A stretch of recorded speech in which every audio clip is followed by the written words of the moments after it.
Seja bem-vindo ao canal, curta, se inscreva, compartilhe. Hoje vamos falar sobre a conversa de Jesus e Nicodemos, lá em João 3, do versículo 1 até o 21. Esta aqui talvez seja uma das conversas mais importantes da Bíblia, porque dentro dela a gente pode entender como o propósito de Deus ele é gerado dentro das pessoas. Então, sem demora, vamos lá. Havia um fariseu chamado Nicodemos, uma autoridade entre os judeus. Ele veio a Jesus à noite e disse: Mestre, sabemos que ensinas da parte de Deus, pois ninguém pode realizar os sinais milagrosos que estás fazendo se Deus não estiver com ele. E aí, em resposta, Jesus declarou: Digo-lhe a verdade, ninguém pode ver o reino de Deus se não nascer de novo. Vou pontuar algo bem específico aqui. Quando Nicodemos ele fala a Jesus que Jesus é de Deus por estar executando muitos milagres, Jesus ele coloca um ponto de interrogação e diz que ninguém pode ver o reino de Deus se não nascer de novo. Isso é um ponto bem específico porque o reino de Deus ele não é baseado em milagres. O reino de Deus é baseado na manifestação e na autoridade do céu na terra, em certa semelhança ao que acontece no céu. Então, por alguém ver presenciar um milagre, isso não necessariamente quer dizer nada a respeito do reino de Deus. E aí Jesus fala o que quer dizer a respeito do reino de Deus e de como as pessoas enxergam ele, na verdade é o novo nascimento. E aí perguntou Nicodemos: Como alguém pode nascer sendo velho? É claro que não pode entrar pela segunda vez no ventre de sua mãe e renascer. Ou seja, ele está falando aqui, ó, é impossível que isso aconteça de maneira carnal. Porque se fosse para acontecer de maneira carnal, a pessoa grande teria que entrar de novo no ventre da mãe e renascer.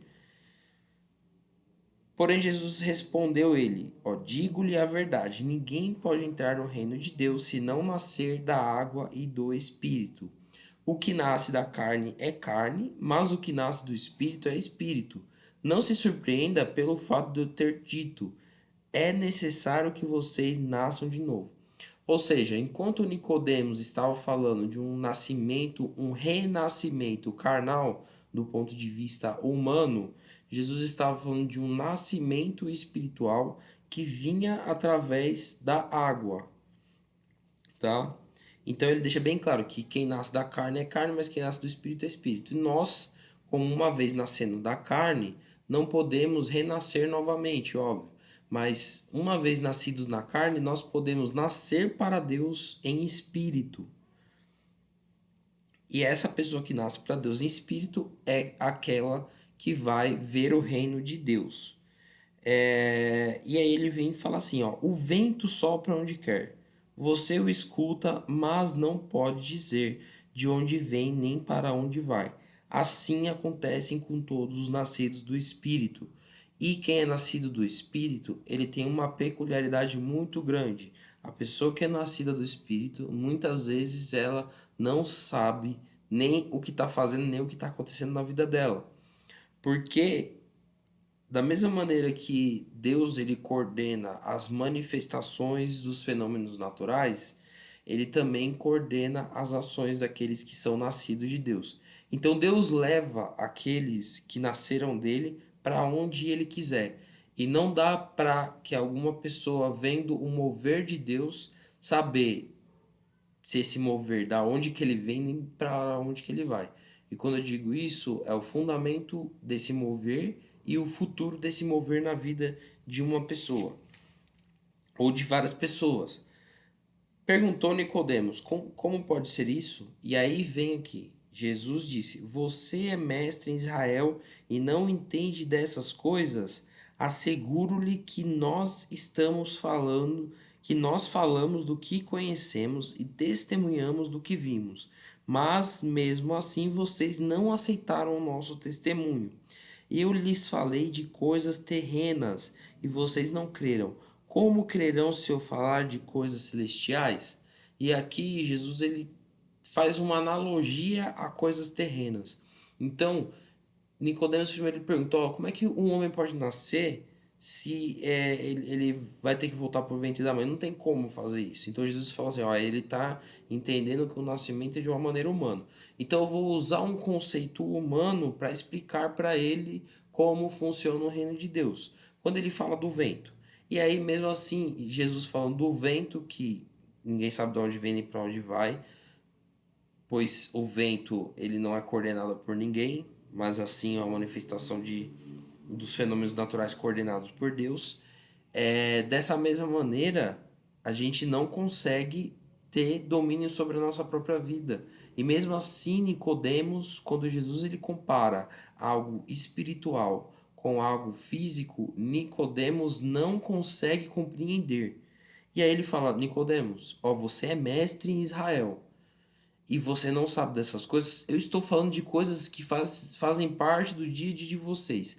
Se você não consegue compreender essas coisas, como que você vai compreender quando eu vou falar de coisas celestiais? Ou seja, se você não consegue compreender quando eu falo de coisas que vocês viram e observaram, como eu vou conseguir falar de coisas que vocês não observaram e não viram?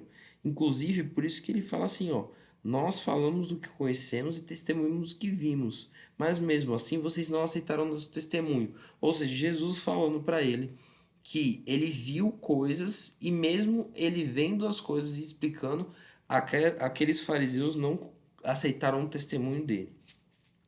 E aí ele vai e coloca aqui, Jesus, ó, ninguém jamais subiu ao céu a não ser aquele que veio do céu, o Filho do Homem, fazendo referência a si mesmo como aquele que tinha anteriormente estado no céu e contemplado as coisas que existiam ali.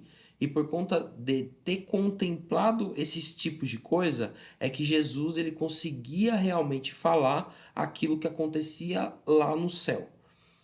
E por isso ele tinha autoridade para falar daquilo. Então ele diz: ó, ninguém jamais subiu ao céu, vocês não subiram. Eu subi, eu sei o que eu vi, eu sei o que eu estou falando. E aí ele vem aqui e faz uma referência à coisa novamente que Nicodemo sabia.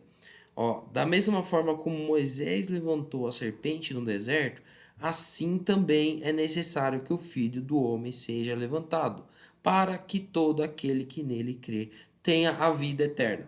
Moisés no deserto, ele fez uma estátua de bronze no formato de uma serpente. Por que isso? Os israelitas estavam pecando e aí Deus mandou cobras para picarem eles e gerar uma ferida mortal para que eles parassem de pecar, no sentido de, ó, se vocês ficarem murmurando e falar, eu vou mandar cobras, então foi o que ele fez, mandou cobras. E o povo de Deus começou a morrer muito. Então Deus ele deu uma ordem específica a Moisés e a ordem era para que ele fizesse uma serpente de bronze e levantasse, e todo aquele que fosse picado por cobra poderia olhar por aquela serpente de bronze e seria curado. Então Jesus ele pega uma referência da lei, uma referência humana e está comparando novamente com algo espiritual que vai acontecer. Então ele fala, ó, da mesma maneira como Moisés ele levantou uma serpente no deserto para que as pessoas que foram picadas por a cobra pudessem olhar a serpente e serem curadas, do mesmo jeito o Filho do Homem vai ser levantado. Levantado como uma referência. Seria tão simples como enxergar e olhar e contemplar algo. Então imagina, a cura para aqueles que tinham sido picados pela serpente era olhar para quem? Para a própria serpente, de uma maneira um pouco diferente. Mas tudo bem, vamos continuar aqui. Por que isso? Porque muitas das vezes o pecado ele nos torna reféns dele e ele nos envenena. Fazendo analogia aqui, o pecado seria uma espécie de serpente, ou a consequência desses pecados seria a serpente, ou seja, por meio do pecado eu tenho gerado em mim a morte. Então, do mesmo jeito que aqueles israelitas pecaram e as cobras vieram picaram ele e a cobra referenciava a morte para eles, eles para serem curados teriam que olhar para aquilo que representaria a morte deles. Ou seja, quando Jesus ele foi levantado, ele estava sendo uma referência para aqueles que estavam mortos em seus pecados olharem.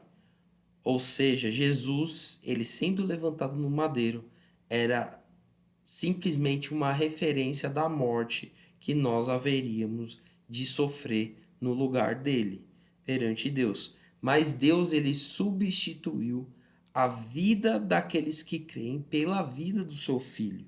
E a gente vai ver isso daqui no próximo versículo. Então, o pecado trouxe a consequência da morte. Então você olha para Jesus pendurado no madeiro, morrendo, e você é curado do seu pecado. Por quê? Porque você creria no Filho de Deus, na referência que Deus fez para te curar. Porque Deus tanto amou o mundo que deu seu Filho unigênito, ou seja, aquele filho, o único filho que foi gerado, unigênito, para que todo aquele que nele crê não pereça, mas tenha vida eterna. Ou seja, não sofra desse tipo de morte, uma morte espiritual, mas que a morte de Jesus gerasse vida nessas pessoas. Pois Deus enviou seu Filho ao mundo, não para condenar o mundo, mas para que esse fosse salvo por ele. Ou seja, para que o mundo viesse a ser salvo por Jesus. E aí ele vai, primeiro ele abrange, ele abre o leque, ele fala, para que todo o mundo fosse salvo. Mas agora ele vai restringir, ó, quem nele crê não é condenado, mas quem não crê já está condenado, porque por não crer no nome do Filho unigênito de Deus. Então ele fala aqui, ó, Jesus ele veio ao mundo para salvar o mundo. Ele não veio para condenar. Porém, quem crê já está salvo. Mas aquela parcela que já não crê já está condenado. Porque é nesse sentido de condenação que o mundo caminha. Este é o julgamento. A luz veio ao mundo, mas os homens amaram as trevas e não a luz, porque as suas obras eram más.